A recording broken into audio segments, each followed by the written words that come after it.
Hello, my name is Luca, and my colleague is. Alex. Back to me. Racism is one of the biggest issues in the world today, and that includes the world's biggest sport and Alex and I's favourite sport, football.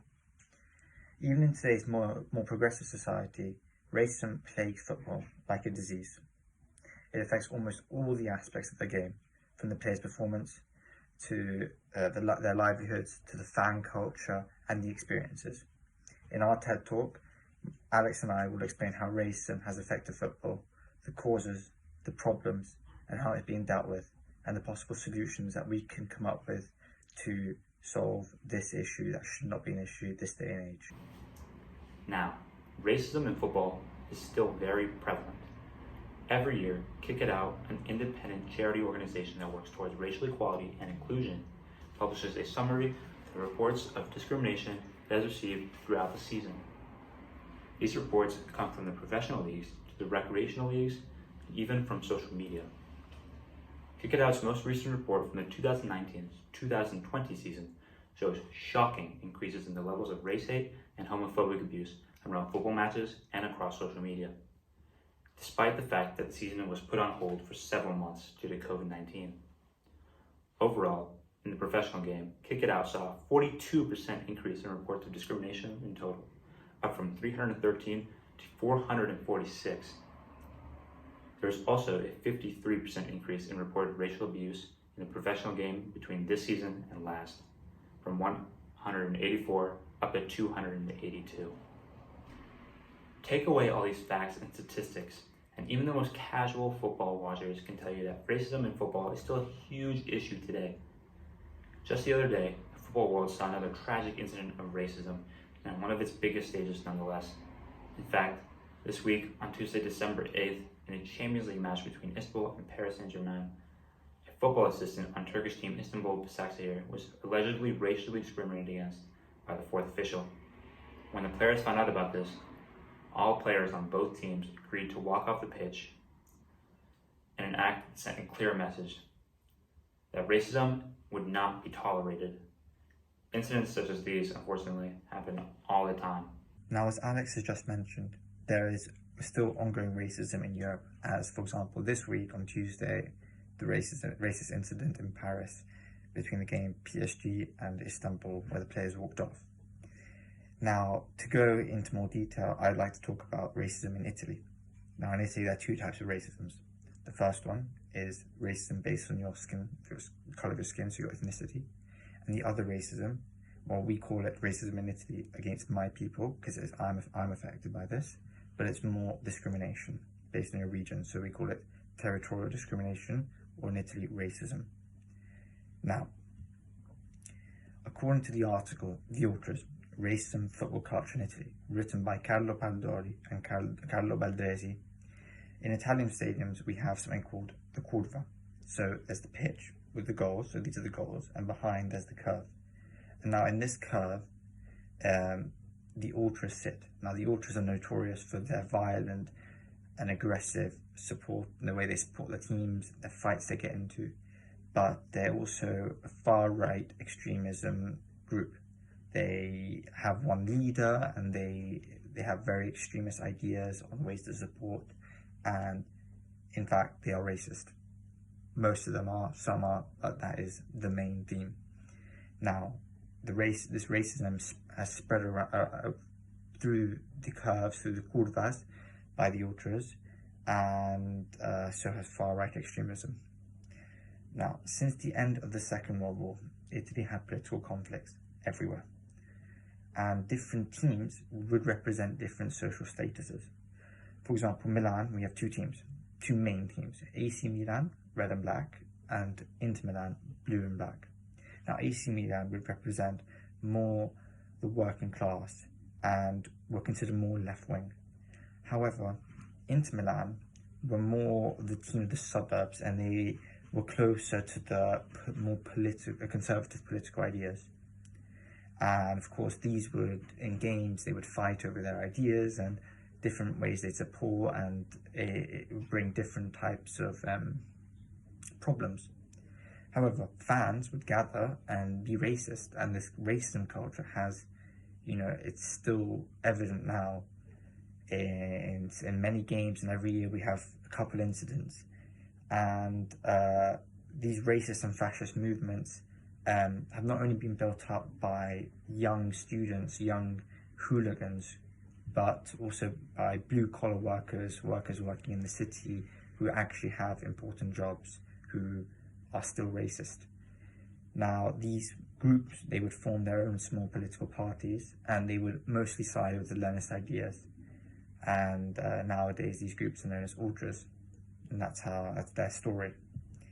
They're at the end of the day, they're hooligans, and they are in love and they adore the English hooligan type of supporting and fighting, and they would try to mimic it. These ultras are well known for sticking by their team and having violent encounters and fights with other supporters, either due to stuff going on in the pitch or due to their political ideas. In any case, Italian fans have a closed mindset and have acted in a racist manner towards many different players, either their own players for not performing well or rival players such as Balotelli or Kalidou Koulibaly. One interesting incident that happened just a couple of years ago was Moiskin, a young Italian black player who was playing for Italy's biggest team, Juventus, and he was a subject of racial abuse. After this abuse, he decided, he went on, and instead of walking off the pitch, he scored a goal. But what he did was he went to celebrate under the curva. Now, what's interesting was he was again racially abused for this whilst doing it. He was provoking the fans. But his coach, and Allegri, and one of the most experienced players on the team, Leonardo Bonucci, said although it was racist, he did provoke them, and it's a 50-50, and they didn't even side with their own player, because at the end of the day, you have to know there's limits on what you can do and what you can't do. And it's still a problem nowadays that certain players can't do exactly what they want to do because they'll be racially abused, and there is not much being done about it. The Serie A, the Italian league, made a campaign which in fact worsened this situation. They had a great idea to get an artist to draw 3 monkeys and then have a graphic of a football around the head of the monkey, which basically worsened the idea and worsened the image of racism. And they're currently trying to fight it, but their methods have not been successful and they're not moving anywhere. Now, moving on to the other racism, which I brought up at the beginning of this topic, I'd like to talk about the discrimination. Now, it's a discrimination against my people and me, because I'm from the south of Italy, Naples, and different teams of the north would discriminate the south. So, AC Milan, their fans, they were punished for their territorial discrimination after they were singing anti-Neapolitan chants based on their territorial origin. This happened on September 22nd in Naples. In Milan. Naples were playing away, and it's interesting. The league has taken action, but it's this racism has been ongoing for 20-30 years, even more. And another interesting point about this racism or discrimination, for example, Juventus, a team which had a player that was racially abused, decided to chant anti-Neapolitan chants against the Neapolitans in a game where the Neapolitans, Napoli, weren't even playing. For example, they were saying, wash them, Napoli, with fire of Vesuvius, wash them with fire, because Vesuvius is the volcano. What a smell, even the dogs run away when the Neapolitans arrive. Oh, victims of cholera and earthquakes, you never wash yourselves. So there's been an ongoing racism and territorial discrimination against the people of the South, such as me. Now, despite these offences, the Italian Federation has told them they can't re-offend and they'll be punished for the next incident. And, for example, one of the players who sadly passed away recently, Diego Armando Maradona, not only loved by the Neapolitans for his trophies that he brought to the club and his performances, but he was the first person 30 years ago to bring this to a stage and explain the issues and how it has to be dealt with. And yes, he made everyone aware of it, and ever since there's been a fight against it. So, what can be done and what is currently being done to mitigate racism in football? One of the most important things is spreading awareness. Well, as we've seen, organizations such as Kick It Out work hard every day to spread awareness, point out racism, and to provide solutions, as well as report it and provide statistics about it. In addition, several anti-racism campaigns have been conducted by some of the biggest football organizations and governing bodies, such as FIFA, UEFA, who is famous for its hashtag Say No to Racism social media campaign, as well as some of the biggest leagues around the world. In addition, the Black Lives Matter movement has also played an important part in fighting racism in football. Starting at the end of last season and continuing on to this current season, many leagues, clubs, and players have helped to participate in the movement.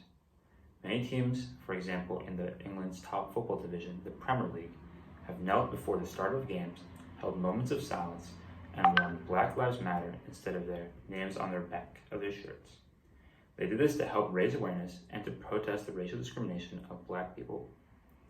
Another important part in the fight against racism and discrimination is reporting. Reporting racism and discrimination when you see it or when you hear about it, whether you are the victim or you are witnessing it, is crucial. Silence only allows racism to unknowingly spread even further, so it is extremely important to stand up against it when you see it. If racist incidents aren't reported, it's as if they never happened, and consequently, nothing can be done about them. Now, everyone has a role in the fight against racism, from the players, the fans, the organisations, the clubs, the charities, everyone. Now, with social media and the platform, the huge platform players have a unique opportunity to send their message and give out their opinion and put their words and their opinions behind them and really truly fight this.